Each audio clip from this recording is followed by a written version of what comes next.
Queridos e queridas, nós estamos então em meio à série de mensagens 10 anos, em 10 meses, e como vocês têm percebido, e talvez você até tenha vivido, um tempo de velocidade na sua vida. Vários testemunhos têm chegado a mim, de coisas que o Senhor tem feito, ministerialmente, coisas que o Senhor tem feito na vida profissional, coisas que o Senhor tem feito na vida financeira, enfim, só que ponto é, que essa velocidade, esses 10 anos em 10 meses, não tem alcançado apenas eu e você individualmente falando, mas Deus tem alcançado também essa casa, e eu vou te dar alguns exemplos. Eu comentei domingo passado, eu tive uma reunião algumas semanas com o pastor Marciel, talvez um mês e pouco atrás, com a Cacai, e a gente começou a conversar. Eu falei, puxa, eu estou sentindo que a gente precisa começar a mexer na igreja, mexer estruturalmente falando mesmo. Nós estamos aqui há 3 anos e pouquinho, e normalmente, né, nos últimos 3 anos nós mudamos. Então 2015, maio de 2015 nós mudamos para o Rio Verde, abril, maio de 2018 nós mudamos para cá, e agora nós estamos em 2021, então a gente falou, cara, vamos mexer, e eu falei assim para eles, eu estou sentindo que realmente a gente precisa mexer estruturalmente na igreja, e isso vai fazer alguma coisa espiritualmente. Eu não conseguia entender como está ligado uma coisa na outra, mas era uma convicção no meu interior. E aí nós ligamos o modo turbo, e quando liga o modo turbo aqui, tipo assim, sai da frente, e a gente começa, aí vai com uns, tá tudo bem, né, tá tudo tranquilo, aí daqui a pouco liga o modo turbo, sabe quando você está lá jogando bola, você está miguezinho aqui, ó, centroavante, joga a bola nas costas do zagueiro, você, meu, de onde que o cara veio? É tipo isso. Então a gente ligou o modo turbo, e nós começamos com vários projetos. Eu comentei um pouquinho com vocês, logo vocês vão começar a ver um podcast aqui da igreja. A gente fez alguns investimentos aqui nas questões de comunicação, melhoramos algumas coisas. Depois dos sedentos, a gente vai startar em setembro um projeto novo de evangelismo. Então várias coisas nós temos feito. O Ministério Infantil da igreja, piso laminado nas salas, colocamos lá, como chama, grama sintética, e a gente pintou, vai adesivar, estamos mexendo um monte de coisa. Lembra que eu falei do pergolado semana passada, que a gente ia fazer tipo um espaço de convivência? Quem estava domingo passado, lembra que eu falei, vamos fazer um pergolado aqui, um negócio legal para a galera ficar? O pergolado está pronto, vocês viram ali? Está pronto ali, dá uma olhadinha depois na saída aqui, está pronto. Só falta um banco ali, tem até tomada, então imagina, nos sedentes vai estar mais calorzinho, nos intervalos do culto a galera vai sentar ali, fica trocando ideia, tomando um cafezinho, tomadinha, põe o celularzinho ali, e quando começa o culto, você volta para o culto, meu irmão? Senão aquela tomada está programada para queimar o celular, ela queima, começou o culto, queima, quem estiver ali conectado. Mas enfim, várias coisas acontecendo, e isso tem... E tem sido muito gostoso ver as pessoas se mobilizando. Eu já quero aqui publicamente agradecer todos que se envolveram. Ontem, por exemplo, acabou o Overflow School, aqui Overflow School, e era 11 e pouco da noite, e a galera foi, ajudou, a gente tirou as cadeiras, e colocamos as cadeiras novas, e como foi bom isso, né? Isso nos une. Esses dias chegou aqui o caminhão com as cadeiras, e a gente, vamos lá, a gente achou que, né, Otávio, achou que a cadeira é leve.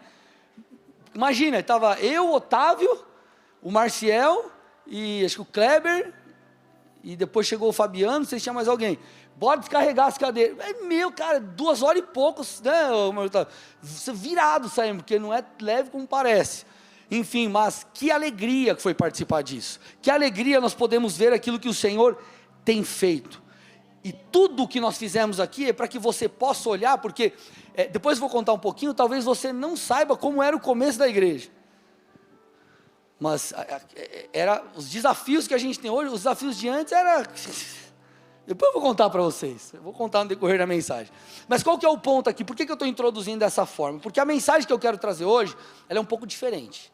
Como assim? Não é uma mensagem que é uma ministração direto para você, falando da sua vida pessoal, é uma ministração que vai tocar sua vida, no que diz respeito ao corpo. Eu quero que você escute essa mensagem como alguém que está vinculado ao corpo de Cristo, como alguém que está vinculado à igreja local, porque eu quero falar com você como um membro da parte do corpo, e especificamente Bola de Neve e Colombo, porque nós precisamos entender essas coisas, para que nós possamos chegar onde o Senhor quer nos levar. Tudo bem, amados? Então eu quero que você avalie essa mensagem no aspecto negativo não, no aspecto coletivo. Oh, misericórdia. No aspecto coletivo, não na sua individualidade. Vamos construir algo juntos aqui. No final o Senhor vai nos visitar, vai nos ungir, vai ser poderoso aqui, poderosa essa noite. Amém? 1 Coríntios 12, versículos 4 a 11, o apóstolo Paulo traz algo claro. Ele começa falando da nossa individualidade dentro do corpo. Então ele diz assim: ora, os dons são diversos, mas o Espírito é o mesmo. E também há diversidades nos serviços, mas o Senhor é o mesmo. E há diversidades nas realizações, mas o mesmo Deus é quem opera tudo em todos. A manifestação do Espírito é concedida a cada um, visando um fim proveitoso. Porque a um é dada, olha lá, a um é dada mediante o Espírito, palavra de sabedoria. A outro, segundo o mesmo Espírito, palavra de conhecimento. A um é dada no mesmo Espírito a fé, a outro no mesmo Espírito dons de curar, a outro operações de milagres, a outro profecia, a outro discernimento de espíritos. A um é dada a variedade de línguas e a outro a capacidade de interpretá-las. Mas um só e o mesmo Espírito realiza todas essas coisas, distribuindo-as a cada um individualmente conforme Ele quer. Então esse texto começa dizendo que o Espírito de Deus, ele distribui dons, ele distribui essa graça, e ele nos chama para coisas específicas. Então, existe uma especificidade, ou existe algo singular na sua chamada. Eu sou chamado, por exemplo, para ser um pastor, outros são chamados para serem adoradores, ou músicos aqui na igreja, outros são chamados para, talvez, estarem lá fora, influenciando. Talvez você é um empresário, você vai atuar nessa área, não só no aspecto de ganha-pão da sua vida, mas talvez Deus vai derramar uma graça, para que você seja um multiplicador lá. Enfim, cada um tem uma chamada, cada um tem uma graça individual e específica. Mas ao mesmo tempo que nós temos singularidades e coisas que atuam individualmente na nossa vida, nós estamos ligados a algo coletivo e a algo maior do que nós mesmos. Eu vou repetir: existem coisas específicas, existe uma chamada singular, mas nós estamos ao mesmo tempo atrelados a algo maior que nós mesmos e a algo coletivo. Tá bom? Eu vou ler 2 textos aqui com vocês nesse mesmo capítulo de 1 Coríntios 12, para você entender. Então nós estamos vendo aqui esse lance da singularidade, e aí mais para frente Paulo diz, 1 Coríntios 12, 18: mas Deus dispôs os membros, colocando cada um deles no corpo, como Ele quis. Então ele está dizendo assim, que Deus dispôs os membros. Vamos fazer uma analogia aqui, um é a mão, o outro é o antebraço, o outro é a perna, o outro é o pé, enfim. Só que todos esses, eles estão conectados a um corpo. Tudo bem? 1 Coríntios 12, 27, alguns versículos à frente, olha o que o texto diz: ora, vocês são o corpo de Cristo, e individualmente membros desse corpo. Deixa aí o texto, só um pouquinho, só para explicar. Esse texto ele já esclarece algo. Alguns dizem assim, vocês já me ouviram falando isso: a igreja sou eu. Eu não preciso congregar, eu não preciso estar vinculado a uma igreja local. Isso é mentira e biblicamente é equivocado. Por quê? O texto está falando, vocês são o corpo de Cristo, nós juntos somos a igreja. Individualmente você não é igreja, individualmente você é templo do Espírito. Então você, eu, individualmente, templo do Espírito. Coletivamente nós somos a igreja. Então o texto está falando que nós somos membros de um corpo individualmente. Você não é o corpo, você não é a igreja.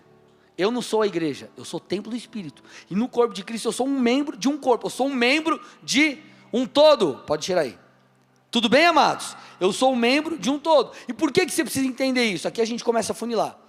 Porque existem coisas que Deus quer fazer através de você individualmente. Existem coisas que Deus vai fazer através de nós coletivamente. Eu vou repetir. Existem coisas que Deus quer fazer através de você, de mim, individualmente. Mas outras coisas Deus fará através de nós coletivamente. Tudo bem? Eu vou te dar um exemplo. Eu estava falando com o Rodrigo, Tali Rodrigues, são os líderes dos jovens aqui na igreja. E ele falou assim para mim: pastor, me chamaram para ir numa igreja aí, falar do trabalho que a gente tem feito com os jovens. Não chamaram lá porque não, eu quero que o Rodrigo venha aqui e ministre, porque é o Rodrigo. O que eles reconheceram? O trabalho que a igreja faz, a equipe ali faz com os jovens, sim ou não, Rodrigo? Tudo bem? Então, o que acontece? Existem coisas que Deus fará individualmente, existem coisas que Deus fará coletivamente. E nós precisamos ter esse entendimento, nós precisamos ter uma mentalidade de corpo. Por quê? Porque tem pessoas que elas congregam, mas pensam apenas em si. Vocês estão aqui? Vou repetir, tem pessoas que congregam, mas pensam apenas em si, eu vou falar daqui a pouco.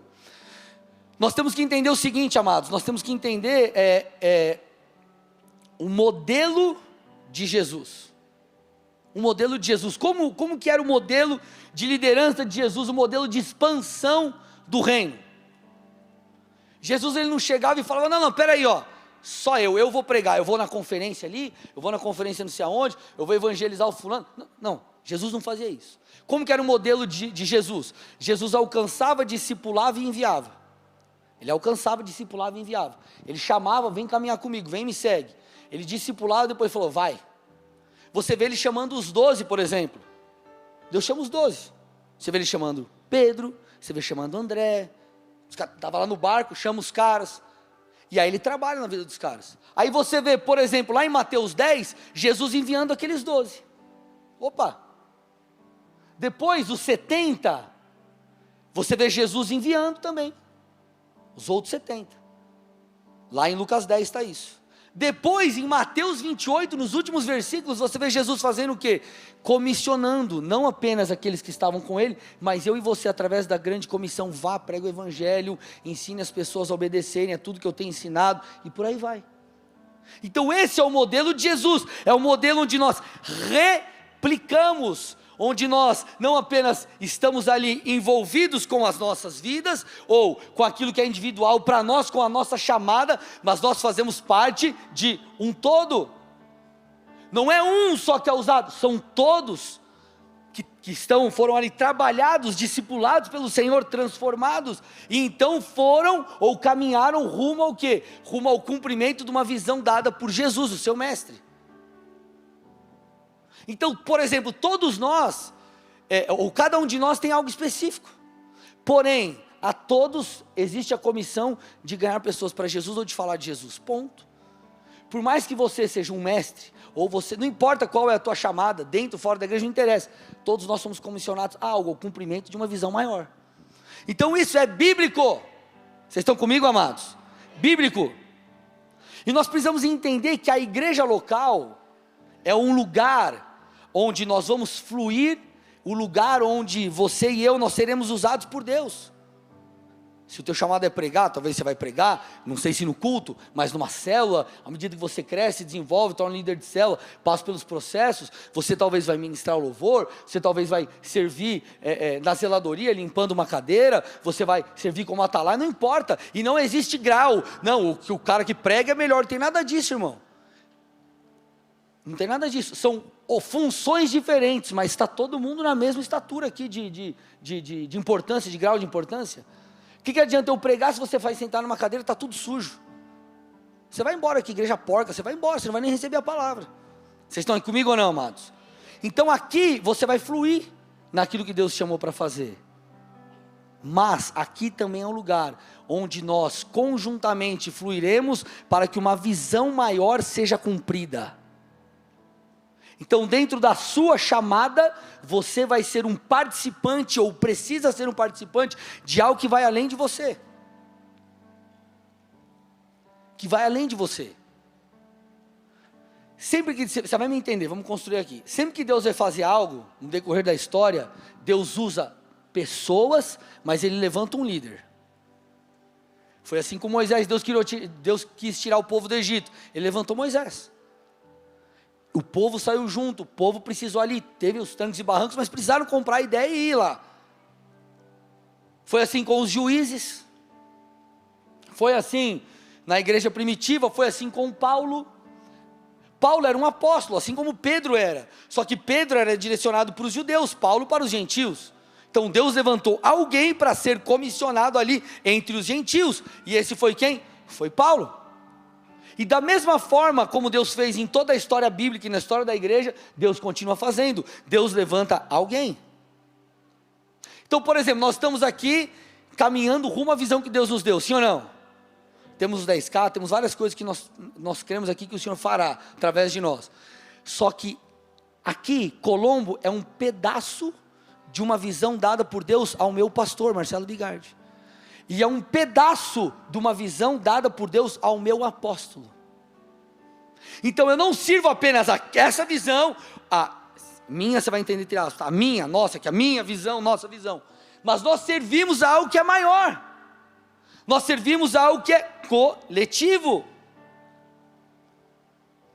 E da mesma forma que a igreja de Colombo serve a igreja do Paraná, que serve a igreja do Brasil e do mundo, falando de bola de neve, por exemplo, você flui no teu ministério, tocando, limpando a igreja, servindo no infantil, na cantina, como a Atalaia, não importa, fora da igreja não importa, mas você que caminha nessa casa, está atrelado, precisa estar atrelado a uma visão maior, uma visão além da sua, uma visão coletiva, maior que eu digo, não maior de grau, tá? Falando maior nesse sentido de intuito de coletividade. Por que é importante? Posso falar algo aqui, amados? Com muito amor?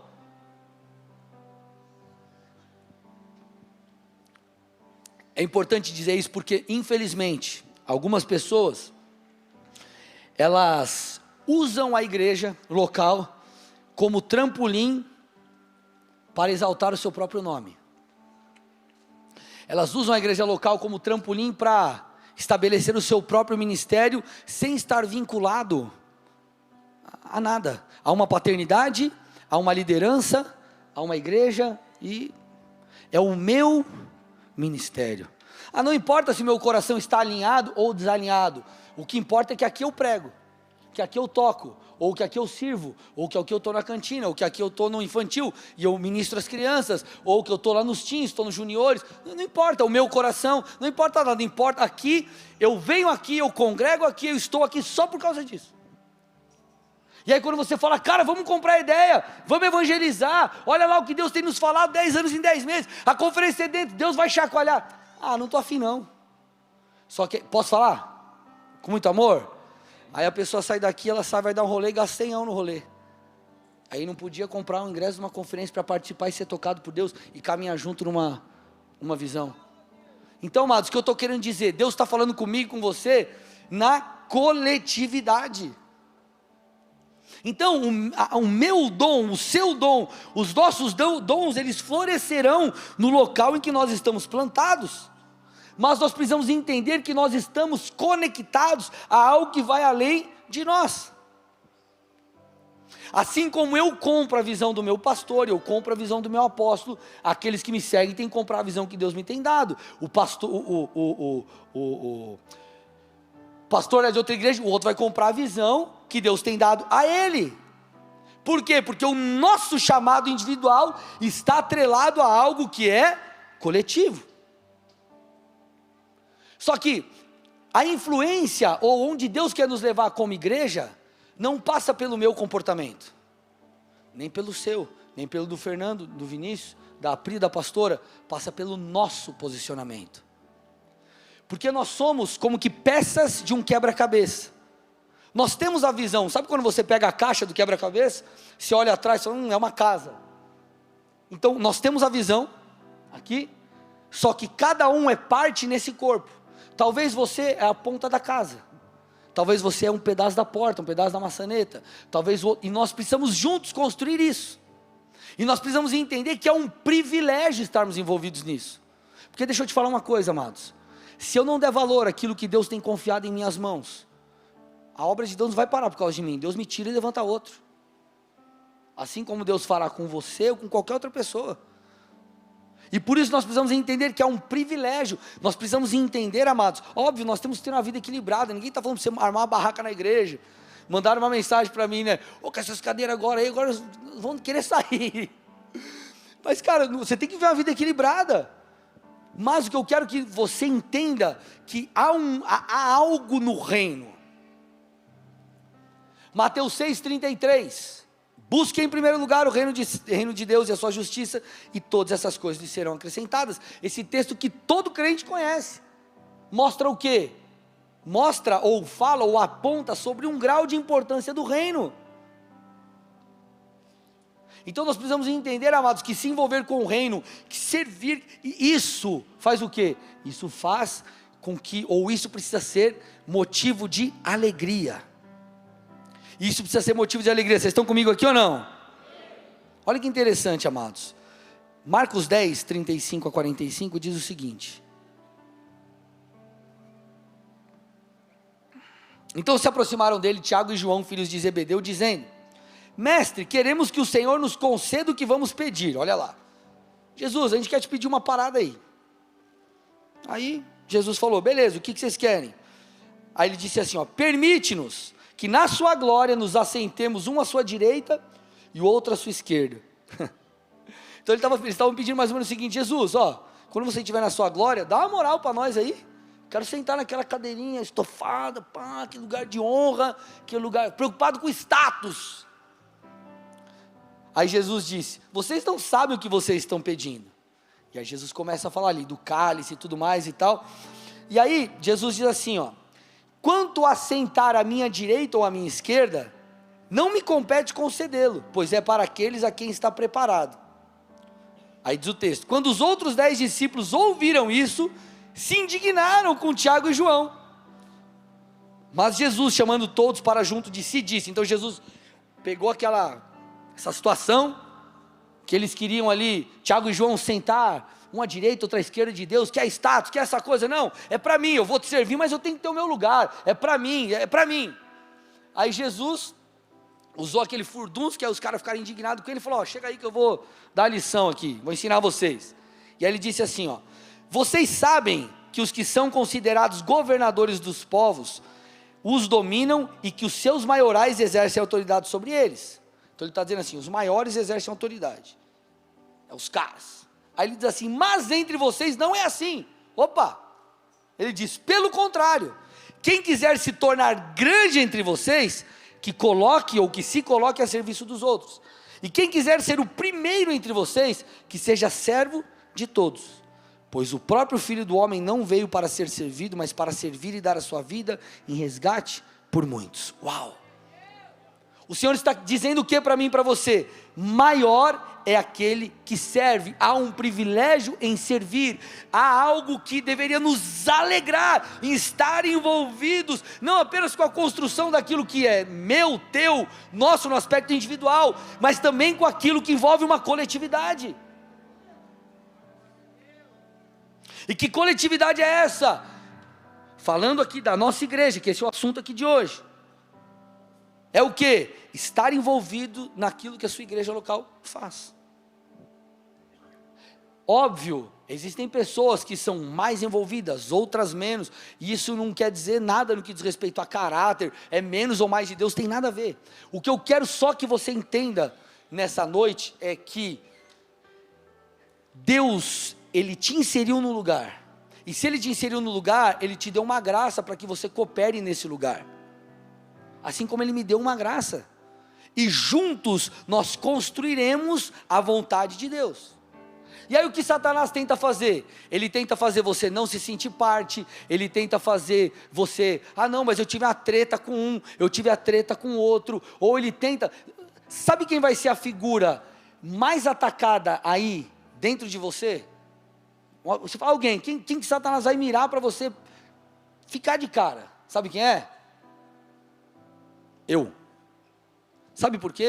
Porque se você tiver uma treta com alguém, um irmão da igreja, aí talvez você, mesmo errado, fale: eu não quero resolver. Aí você finge que não vê o irmão, está errado, mas você finge que não vê e acha que está tudo bem.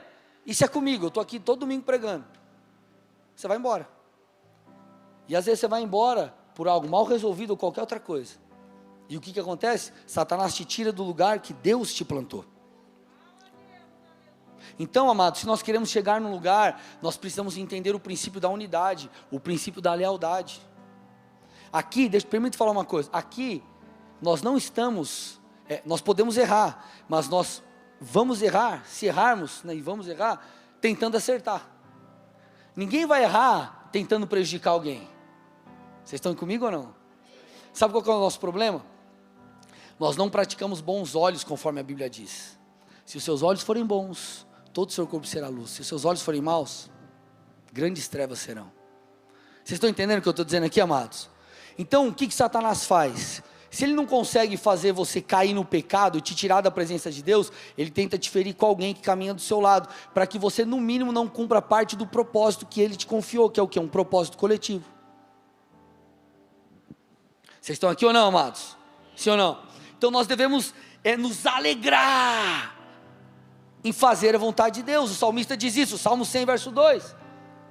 Sirvam ao Senhor com alegria. Repete assim comigo: eu preciso servir o Senhor com alegria. Olha para o irmão do seu lado e fala assim: você precisa servir ao Senhor com alegria. Amados, como é bom fazer parte daquilo que Deus já fez, está fazendo e ainda fará. Por isso que a gente botou isso aqui, para você, no culto da tarde, a Tia Ellen, que é pastora em Campo Magro, né, e serve aqui no presbitério, mandou uma mensagem ali no grupo: essa música, estava tocando, essa música é da nossa época de igreja, lá de trás, quando no começo, não sei o que, bababá. É uma forma de a gente olhar e falar: cara, peraí, o Deus que fez, e que me usou mesmo sendo incapaz, é o Deus que continuará fazendo, mesmo eu continuando com a minha incapacidade. E eu não estou falando que você tem que assinar um atestado de não fazer nada, não fazer a sua parte, não crescer, não se desenvolver, não é isso. Mas eu vou te falar uma coisa: onde Deus quer nos levar, é como se a gente sempre estivesse correndo atrás do prejuízo. Deus te dá uma missão, você fala: mano do céu, eu preciso correr. Aí você começa a correr, aí você acha que você chegou, Deus te coloca em outro, você continua correndo. Você fala: meu Deus, por quê? Sempre gerando uma dependência do Senhor. Vocês estão aqui comigo ou não? E qual é a nossa visão como igreja? Você precisa entender qual é o DNA do Bola. Nós temos um DNA.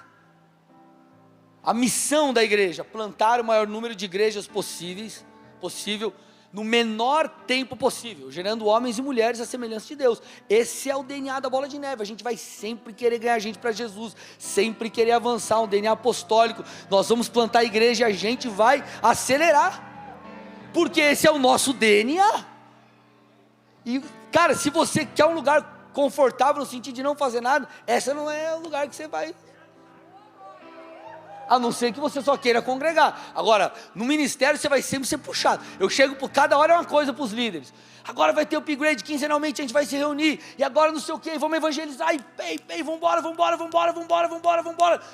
Por quê? Porque Deus nos deu algo, e a nossa resposta tem que ser à medida daquilo que Deus nos deu. Você sabe da missão que nós temos, dos 10K, a visão que nós temos para cá, a gente, a não ser que quebre a parede do lado e construa para lá, mas a gente tem uma visão final de um prédio para 4, 5 mil pessoas, essa é a nossa visão. E pastor, como você sabe que você vai chegar lá? Sabe como eu sei que eu vou chegar lá? A gente vai chegar lá, porque quando eu olho para trás, Deus sempre supriu as nossas necessidades. E para Deus, se era um cabo que a gente não tinha dinheiro para comprar, um retorno, uma mesa, um computador que travava, é o mesmo Deus que deu dinheiro para comprar o computador, é o Deus que deu dinheiro para fazer fogo, qualquer outra coisa, e é o Deus que vai dar para obras, sei lá, de milhões. É Deus, é o mesmo Deus, é o mesmo Senhor. Porque nós não estamos falando de alguém que é limitado, mas de alguém que é ilimitado. Imagina, a pessoa tem 1 milhão na conta, pode usar à vontade. Você chega lá: dá 10 reais, ela pode te dar. Dá 100, ela pode te dar. Dá 1000, ela pode dar 10 mil, 100, ela vai dar, porque ela tem. Deus tem. E como é bom nós olharmos para trás e falarmos: cara, Deus foi fiel lá atrás, Deus foi fiel no pouco, e por isso que nós trabalhamos com afinco.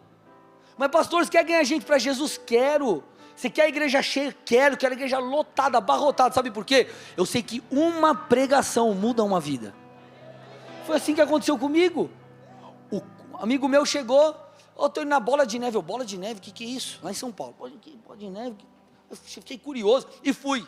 No primeiro culto que eu fui, entregar a vida para Jesus, chorando. Minha vida mudou ali. Meus sonhos foram pro ralo, Deus me deu um sonho novo, e eu estou aqui feliz da vida e amarradão, vivendo os melhores dias da minha vida. Por quê? Por uma pregação. por uma pregação. Então, posso te falar uma coisa? Chama seus amigos para vir para a igreja. Chama seus amigos da faculdade, familiar, chama para a igreja. Traz para a igreja. Traz para a igreja. Quando que foi a última vez que nós nos envolvemos, ou que você se envolveu nisso? Então nós precisamos nos envolver com aquilo que o Senhor tem confiado em nossas mãos.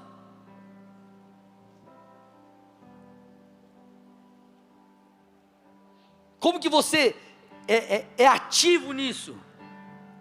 Permitindo que a mensagem mude você, quando você está aí sentado, servindo na igreja, trazendo pessoas, como eu disse, se envolvendo com a questão das cadeiras, se você pode e quer, fazendo, sei lá, alguma coisa pelo reino, pelo rei.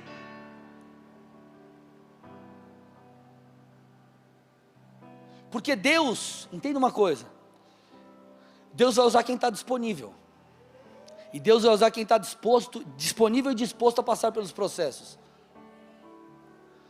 Nós fizemos aqui o upgrade. O que é o upgrade? Quinzenalmente eu me reúno com a liderança, e eu falo de questões teológicas e tudo mais, mas nos últimos, nós falamos sobre ministério, essas questões, fizemos um bate-papo aqui, e chamamos os voluntários da igreja. E aí estava eu, a pastora, estava o Otávio, que é presbítero aqui, estava a Jéssica, Gepoli, estava, quem mais? O Edu e a Cacai. A gente começou a conversar. Aí você viu, o Edu presbítero, a Karine presbítera, o Otávio presbítero, a Jé está no louvor, está solteira. Aí Jé, vamos casar você. O Otávio presbítero. E estava a gente, eu, a pastor. Aí a gente começou a contar um pouco, o que o ministério fez em você, o que é o ministério para você. Aí você começa a olhar a história de cada um. Todo mundo começou do começo, gente. O Otávio, cadê o Otávio? O Otávio hoje está, né, bombadinho assim, camisa. Chegou aqui na igreja nas reformas, cadê o Marcelo? Camiseta coladinha, Marcelo? Calça larga, e fazendo as paradas ali, não, tá, ali no Rio Verde, e pá, rachando, não sei o que, e servindo. O Du, você vê o Du ministrando aqui, rega e pá, agora todo estilosão assim, não sei o que e tal, virou presbítero e ficou estiloso. Cadê o Du? Tá por aí. Meteu um estilo novo, cabelo, brincadeira, Du. Mas aí você vê o que? Como que ele começou? Acho que tocando na casa de recuperação, foi isso, Du? Não sei se o Du está aí. Alguém sabe a história? É isso aí, né? Aí você começa a olhar a história de cada um. Aí você fala, cara, todo mundo passou por um processo, e todo mundo se sujeitou, se submeteu, todo mundo fez algo, todo mundo começou crendo, sendo fiel nos humildes começos, e quem é fiel no pouco, Deus coloca no muito. E em meio ao nosso olhar e falar, cara, peraí, mas eu não sou capaz, aí Deus te capacita. Mas Deus, como que eu faço? Deus te dá a saída. Mas eu não tenho recurso, Deus te dá o recurso, porque Deus é um Deus que financia projetos, é um Deus que financia sonhos, é um Deus que derrama aquele que tem fé e acredita.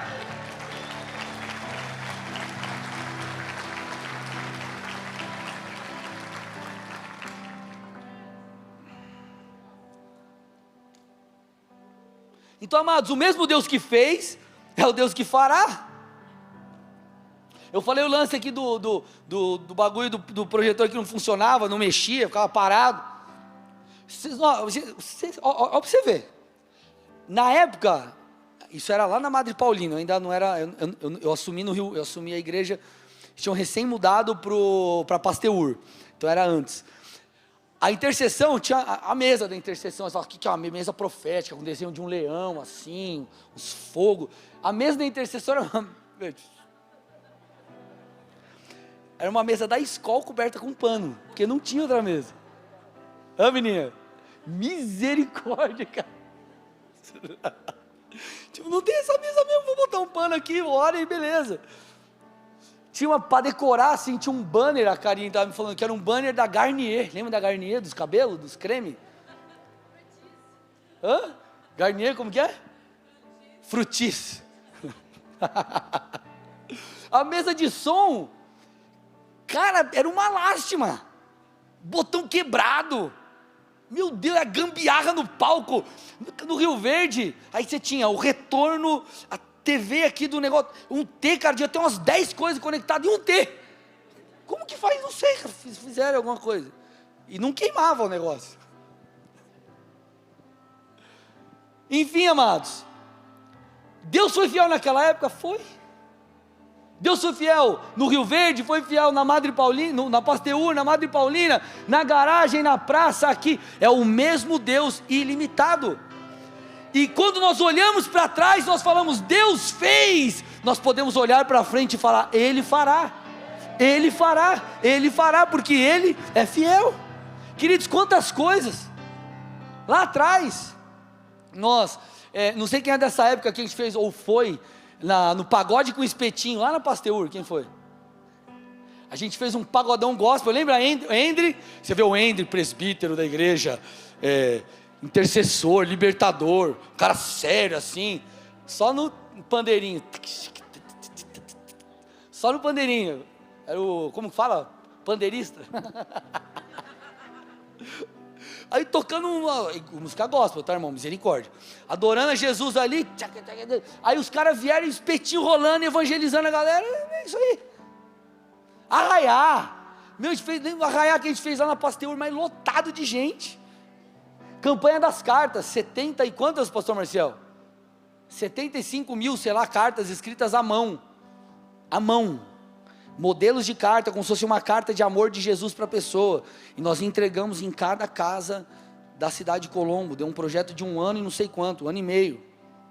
Mudança de templo, quando nós mudamos para o Rio Verde lá atrás, as paredes, misericórdia, você botava um prego, fazia um furo, arrebentava, tuf, buf, abria assim a parede, né, menina? Mas cada, falava misericórdia, aí as irmãs ajudavam, vamos pintar o banheiro, aí pegava os azulejos, tinta de azulejo, pintava, aí o outro cara, cortando o negócio, e era pó, aí aquelas pinturas cheias de pó, meu Deus do céu, cara, porque todo mundo querendo fazer algo pelo reino, e a gente às vezes não sabia fazer, mas fazia. O pastor Marcel, por exemplo, ele que levantou, colocou as divisórias do Ministério Infantil lá no Rio Verde. Nossa, mas que curso que ele fez, por onde? Curso do YouTube. O vídeo era 6 minutos, ele assistiu em 3 e fez. Você encostava na divisória, a divisória fazia assim, ó, mas não caía. Aí depois a gente conseguiu pegar uma empresa, os caras foram lá e travaram. Então, gente, é cada história. Nós fomos chamados acho que 2 ou 3 vezes para tocar na festa da uva. Nós adoramos o Senhor, mas aqui não pode falar de Jesus. Aí eu falava, mas não for chamar de novo, não importa, eu vim aqui para cumprir uma missão, não vim aqui para fazer festa para os outros. Entende? Nós, ação criminal que eu enfrentei com o vizinho por causa de som. Ixi, cara, assim, é muita coisa. Só que em cada fase, em cada processo, o Senhor foi conosco. Então hoje é o dia que nós precisamos olhar para trás e falar, cara, 10 anos, olha o que Deus tem feito, 10 anos em 10 meses, você está sentado numa cadeirinha confortável, está tudo muito legal, mas todo mundo que chega num lugar tem uma história, todo mundo que você vê algo pronto, isso passou por um processo de construção, e nós precisamos ser fiéis no pouco, e continuar sendo fiel, porque isso ainda é pouco, perto daquilo que o Senhor fará. Agora, nós temos 2 opções. Eu estou falando não você individualmente, coletivamente, tudo bem, gente? Coletivamente. Nós temos 2 opções. Nós olhamos para trás e falamos, olha que legal, construímos, o Senhor nos levou a construir uma história e está bom. E está tudo bem. E daqui 1 ano a gente vai continuar contando as mesmas histórias. Ou nós podemos olhar e falar, cara, ainda tem muito mais. Ano que vem eu não quero estar contando as histórias de 2013. Eu quero estar contando as histórias de 2021 que eu superei. Em 2023 eu quero estar contando as histórias de 2022 que nós superamos, vencemos e nós vimos o agir de Deus. Então ou nós paramos porque por causa de um aparente, entre aspas, sucesso, ou nós entendemos que o que está acontecendo é apenas um prenúncio daquilo que virá.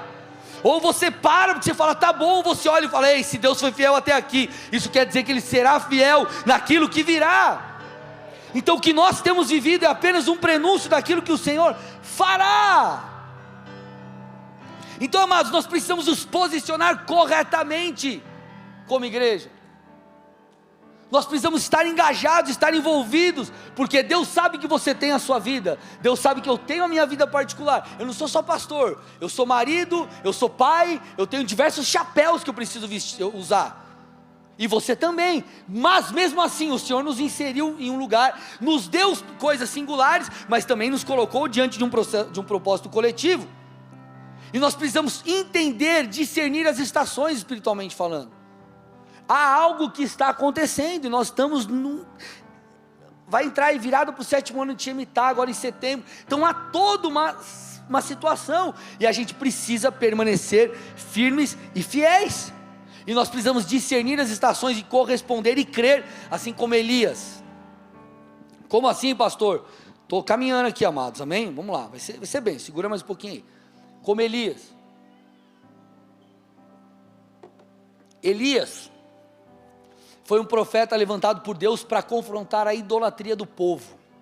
O povo idolatrava Baal, e Elias se levanta, e um desses confrontos de Elias, em relação à idolatria do povo, acontece lá em 1 Reis 17, 1 Reis 17 diz assim o texto: então Elias o tesbita, dos moradores de Gileade, disse a Acabe. Então Elias chegou para o rei, e falou o seguinte para o rei, lembrando, nação idólatra, rei idólatra, e ele diz assim, tão certo como vive o Senhor, Deus de Israel, a quem eu sirvo, não haverá orvalho nem chuva nos próximos anos, a não ser que eu disser. Ele chegou para o rei e falou, rei, negócio é o seguinte, agora, não vai chover, até eu mandar. Por que Elias fez isso? Porque Baal, quem o povo adorava, era considerado, uma das coisas, considerado o Deus da chuva. Então Elias estava falando assim, eu sou um homem de Deus aqui, e eu declaro que não vai chover. Por quê? Para que o povo veja que Deus é Deus sobre todas as coisas, que Ele é o Todo-Poderoso. Então ali havia uma guerra de altares, e o ápice disso foi aonde? Lá no Monte Carmelo. Se você passar um capítulo para frente, lá em 1 Reis 18, você vai ver aquela treta lá, que os profetas, centenas de profetas de Baal fazem um altar, e Elias outro altar. O Deus que respondesse com fogo ali, consumisse, beleza, era o Deus, e o povo ia adorar. Os profetas de Baal começam lá a fazer os bagulho deles lá, e nada acontece. Elias vem, o fogo vem, consome, e o que acontece? Aí, o povo reconhece, só o Senhor é Deus. Então o povo reconhece ali, e houve o que? Nessa guerra de altares? A vitória. Então se Deus, vamos dizer assim, derrotou Baal, então o povo agora viu, o povo estava se arrependendo de sua idolatria. Então Elias, que tinha falado que não ia mais chover por causa da idolatria do povo, vem e, vamos dizer assim, retira o bagulho ali, né, que ele declarou.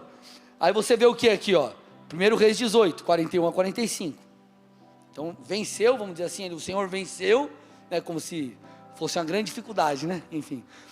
Aí diz assim, suba, vá comer e beber, porque já se ouve barulho de abundante chuva. Opa, não estava chovendo. Elias chega para o rei e fala assim, rei, suba, coma, beba, porque você está percebendo? Rei, você está discernindo, a idolatria caiu por terra. Então perceba, agora a chuva virá, perceba, virá abundante chuva. Aí o texto diz que Acabe subiu para comer e beber, mas Elias subiu até o alto do Carmelo, ali, encurvado para a terra, pôs o rosto entre os joelhos e disse ao seu servo. Aí Elias chegou para o servo e falou o seguinte, para o ajudante dele lá, vá e olhe para o lado do mar, tipo, vá, vê se a chuva está chegando. Ele foi, olhou e disse, eu não vi nada. Então Elias disse, volte, e assim por 7 vezes. Na 7ª vez o servo disse, eis que se levanta do mar uma nuvem pequena como a palma da mão de um homem. Então Elias disse, suba e diga a Acabe, apronte o seu carro e desça, para que a chuva não o detenha. Em pouco tempo o céu escureceu com nuvens e vento, e caiu grande chuva. O que chama atenção aqui é Elias falando para o servo, vai lá e vê. A idolatria caiu por terra, ele falou, vai lá e vê. O servo foi na 7ª vez e voltou, ei, há uma chuva, está vindo uma chuva. Algo pequenininho lá no horizonte, do tamanho da palma da mão de um homem. Elias discernindo profeticamente aquilo que estava acontecendo, assim como nós precisamos discernir profeticamente o tempo em que nós estamos. Elias pegou e falou assim, Acabe, se apronte, vai, para que a chuva não o detenha, acelera, que está vindo grande chuva aí, mas puxa, é pequeno. Ele discerniu espiritualmente. Acabe, obviamente, deu a resposta. E o que a gente percebe? Veio uma grande chuva. Amados, nós estamos vivendo numa estação que nós precisamos discernir como Elias. Ei, eu estou vendo uma chuva. Eu estou vendo uma chuva. Eu estou vendo algo acontecer. 10 anos em 10 meses, as palavras que nós temos recebido, a velocidade daquilo que o Senhor tem feito na vida das pessoas, na igreja, quanta coisa acontecendo. Há uma chuva que está vindo, há algo que está vindo, há algo que está acontecendo no mundo espiritual, e o que nós precisamos fazer? Nos aprontar, estar preparados, para que quando essa chuva vier, amados, nós precisamos estar ali, prontos, unidos, de espadas na mão, escudo, e falar: Deus, nós estamos preparados para a batalha. Então nós precisamos fazer essa leitura espiritual. Há algo acontecendo, e Senhor, eis-me aqui. Eu vou ajustar o meu coração, eu vou me manter em unidade de propósito, eu vou ser leal ao Senhor e àqueles que me lideram, e eu vou buscar a unção necessária para que a gente chegue lá. E aqui eu entro no ponto, estou fechando a mensagem. Então o que nós percebemos? O Senhor está alinhando os corações, nos conectando a algo maior. Nós fluiremos na nossa individualidade, mas serviremos também uma coletividade. Então o Senhor está nos posicionando, mas conforme nós caminhamos, nós nos deparamos com coisas que são maiores do que nós mesmos. Puxa Deus, olha esse desafio, como que vai ser? E a gente faz o quê? Recorre ao Senhor. Como que vai ser? Recorre ao Senhor. Então sempre vai estar além da nossa capacidade. Para quê? Para que o poder de Deus se manifeste e a glória dele seja revelada, ele seja exaltado. Agora, nós precisamos o quê? Buscar essa capacitação, essa unção necessária. Entenda algo. Quando Deus, isso é muito forte, quando Deus usa o profeta Samuel, fala com o profeta Samuel para levantar Davi, manda o profeta até a casa de Jessé. Quando ele chega na casa de Jessé, ele vê Eliabe, irmão de Davi. Ele fala assim: certamente, Samuel dizendo, certamente está diante do Senhor o seu ungido. E Deus repreende ali o profeta e fala: não é esse quem eu escolhi. Você está vendo conforme o homem vê. Eu vejo o Senhor dizendo, o coração. Então Deus escolhe Davi é ungido. Preste atenção, Davi é ungido. E aí você passa um capítulo na história, e você vê Davi enfrentando Golias. Você acha que Davi, um piazinho, que era pastor de ovelhas, teria a capacidade de derrotar Golias, um guerreiro treinado de quase 3 metros de altura, que nenhum dos soldados de Israel quis enfrentar? Ele não tinha capacidade. Só que Davi entendeu. Ele falou assim: ei, eu vou contra você em nome do Senhor dos exércitos. Então eu não vou por mim, eu vou por ele. E Davi, detalhe, Davi havia sido ungido um capítulo antes, momentos antes, um tempo antes. Então nós percebemos o que? É a unção que faz. O que permite você ser transformado aí não é a minha habilidade de comunicação, a construção da minha palavra, não, é a unção de Deus. Ela que quebra e despedaça o jugo, não sou eu. É Deus quem faz. Eu sou e preciso me posicionar apenas como um instrumento só. Eu sou só o canal por onde passa o negócio ali, só isso. Só isso. Então o que nós percebemos? Nós precisamos buscar essa unção. E o que é a unção? Você precisa entender a diferença da pessoa do Espírito de Deus em você e da unção que está sobre você. Vocês me dão mais 5 minutos aqui? Você entende isso? A diferença do Espírito de Deus que habita em nós e a capacitação do Espírito. O que é unção? Unção significa untar, passar, cobrir algo com óleo. Sabe quando você unta a forma para fazer o bolo? É tipo isso. É ungir, é o Senhor nos colocar esse óleo que representa essa capacitação em nós. Essa é a unção. A unção, ela fazia parte, por exemplo, da consagração dos sacerdotes, dos reis, às vezes dos profetas. Quando um diácono, um presbítero levantado aqui, nós ungimos com óleo, reconhecendo essa ordenação divina, essa separação, essa consagração. Só que além desse aspecto de separação, a unção ela aponta para dotar alguém de poder espiritual. E aqui é o ponto.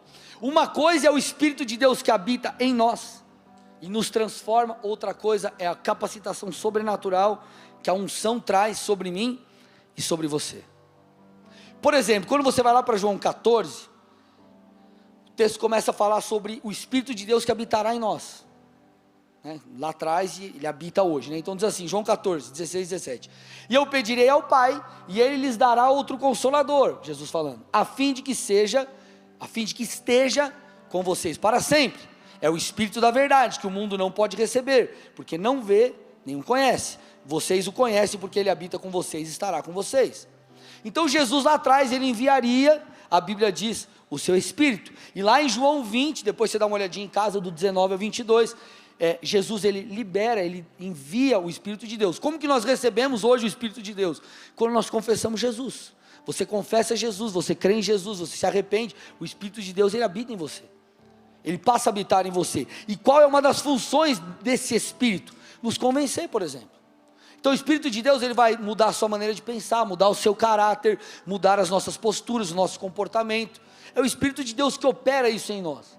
E o Espírito de Deus obviamente nos capacita, mas além disso, há uma medida de unção. O que é a unção? Unção é o que nos capacita para algo.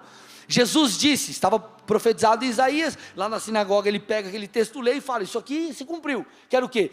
Eu fui ungido para, e ele começa a falar, então existe uma unção para que façamos algo, para realizarmos coisas, para fazermos obras, e isso você vê aonde acontecendo, biblicamente, se cumprindo ali em Atos 2, por exemplo.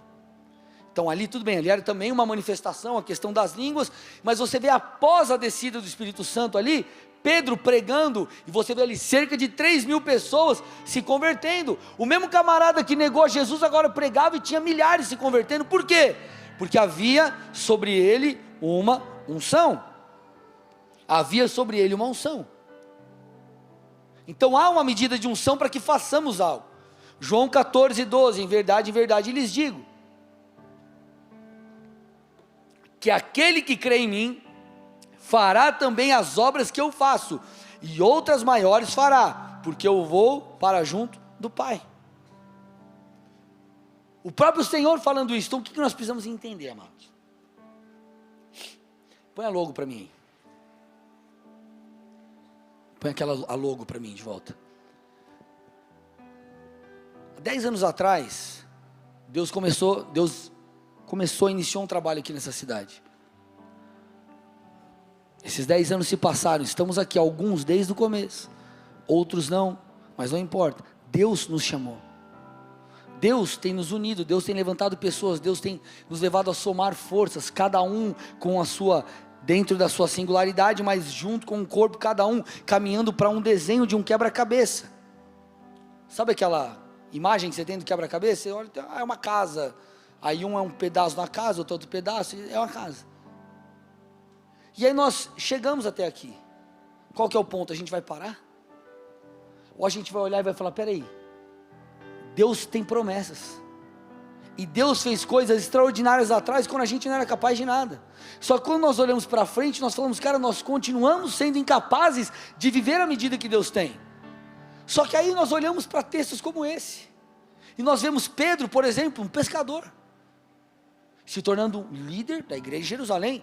Você vê o apóstolo Paulo, perseguia cristãos, ele mesmo disse, eu não posso ser chamado de apóstolo, mas a graça de Deus me tornou quem eu sou. E nós vemos homens como eu e como você, sujeitos a pecados e a tantas outras coisas, sendo trabalhados por Deus e levantados por Deus, para o cumprimento de algo, mediante o que? A ação do Espírito de Deus, mudando e moldando o caráter, e a unção de Deus os capacitando para a realização. E é isso que nós precisamos buscar. Porque, amados, deixa eu te falar uma coisa, se a gente olhar para a nossa vida e apenas servir a nós mesmos, sabe o que vai acontecer? Nós vamos chegar no final de tudo e a gente vai falar, cara, eu corri atrás do vento. Deus tem conquistas pessoais para você, como nós temos visto em toda essa série. Pessoas me falando, pastor, eu tinha um projeto para daqui 5 anos, apareceu oportunidade, agora Deus antecipou, questões financeiras, gente que, não tinha um carro, Deus deu dinheiro para comprar carro, mas tipo, deu assim, deu, ganha carro, um monte de coisa acontecendo, e Deus tem conquistas pessoais para nós, porque Ele é nosso Pai, Ele nos ama, só que a vida vai se resumir a isso? Não. A vida se resume, ou melhor, nós precisamos olhar para tudo aquilo que o rei e o reino espera de nós. E parte de um todo é estarmos vinculados a uma visão coletiva.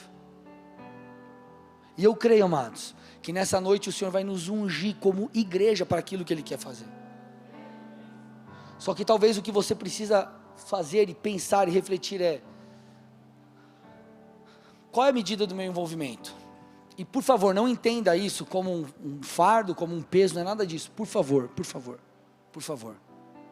Cada um tem a sua medida, por favor. Cada um tem a sua, você não precisa ser como eu, não.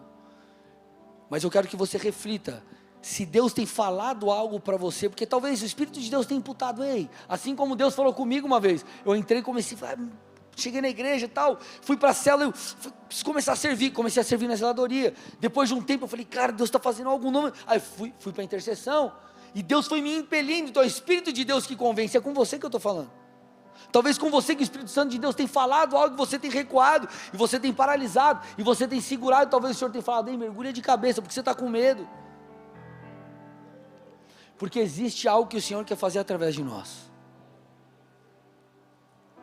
O Senhor me levou a algumas semanas atrás, eu acordei, claramente uma voz no meu interior, volte a sonhar, volte a sonhar, volte a sonhar, volte a sonhar. E não era um volte a sonhar porque eu não tinha sonhos, mas é como se o Senhor falasse assim, ei, traz à tona novamente aquelas coisas que estavam paralisadas por um tempo, porque precisavam estar. Então o Senhor começou a gerar algo em meu coração, e aí que nós ligamos esse modo turbo aqui na igreja, e tanta coisa, quem está nos bastidores tem visto que está acontecendo, e uma delas você está sentado em cima dela aí hoje. Então o Senhor tem feito algo, e nós precisamos perceber e falar, Deus, o Senhor está fazendo algo nessa cidade, o Senhor está fazendo algo nessa igreja, e eu não quero ficar de fora, eu quero ser um participante disso, eu quero estar envolvido nisso. Eu quero ser uma peça, um tijolo nessa construção, todos nós juntos, construindo algo para o Senhor. E você participa disso como? Como eu disse, se envolvendo em ministério, trazendo pessoas para a igreja, recebendo a palavra e aplicando aquilo que você sai daqui e aprendeu no domingo. Se envolvendo de diversas formas. Se envolvendo cascadeiro, se envolvendo e falando, Deus, o Deus que fez, e eu fui um instrumento lá atrás, eu quero que o Senhor continue fazendo, eu quero ser participante disso. Porque imagina, Deus começa a fazer algo em Colombo, aí eu olho para nós como igreja e falo assim, a gente está de fora, a gente não pode ficar de fora. Não é exclusividade nossa ser usado por Deus, mas eu quero estar junto com essa galera que está sendo usada por Deus. E essa tem que ser a sua intenção. E a melhor das coisas, há uma unção fresca para nós, para que a gente possa se mover, para que a gente possa viver, porque não é pela nossa força, nós damos passos, mas não é pela nossa força. Pedro botou o pé para andar sobre o mar, mas o passo dele não foi o que fez ele andar sobre o mar, foi a sobrenaturalidade de Deus, ponto. Deus quer um passo, Deus quer um desejo, Deus quer uma sede, e talvez você está se sentindo meio perdido, porque talvez você, eu estou falando você que já é da casa, você está meio, talvez você precise alinhar alguma coisa dentro de você, porque tudo começa aqui dentro. Deus derrama água para o sedento, para aquele que tem sede, e quando nós temos uma demanda, olhamos e falamos, Deus, nós precisamos disso, Ele vem e derrama. Então, ei, preste atenção, há uma pequena nuvem se formando, mas nossa, o que você já vive é algo legal, é legal, mas perto do que a gente vai viver é só uma pequena nuvem, mas essa pequena nuvem é um prenúncio da abundante chuva que virá, e nós precisamos o que? Nos posicionar. Feche seus olhos, curva sua cabeça em nome de Jesus.